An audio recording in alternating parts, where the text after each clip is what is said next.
সোমবার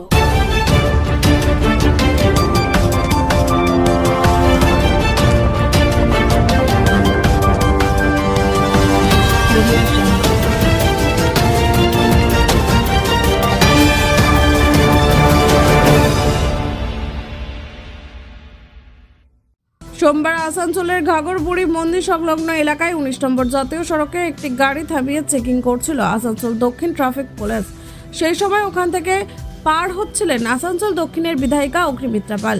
সমাজ মাধ্যমে ভাইরাল হওয়া ভিডিওটিতে দেখা যাচ্ছে গাড়ি থামিয়ে রাস্তায় নেমে পড়েন অগ্নিমিত্রা পাল। তিনি গিয়ে কর্মরত পুলিশ কর্মীদের জিজ্ঞাসাবাদ করেন। তিনি অভিযোগ করেন গাড়ি থামিয়ে টাকা তোলা হচ্ছে।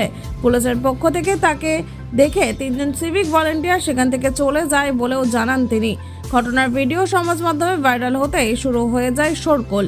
বিধায়ক অগ্নিমিত্রা পাল বিষয়টি নিয়ে ওপর মহলে অভিযোগ জানাবেন বলেও জানিয়েছেন।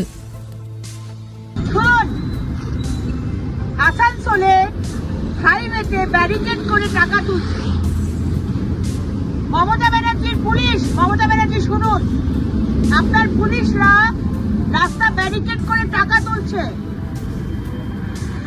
6 জনের ডিউটি এক জায়গায়, 6 জনের ডিউটি এক জায়গায়, 6 জনের ডিউটি এক জায়গায়। 3 জন কেন পালালো? আমার উত্তর দিন, 3 জন কেন পালালো? তাহলে 3 জন পালালো কেন? আমার কথাটার উত্তর দিন, 3 জন পালালো কেন? 3 জন আমাকে দেখে পালিয়ে গেল কেন?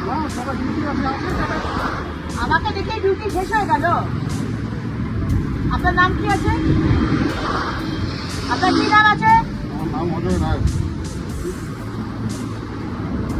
অজয় রায়। আপনার নাম কি আছে?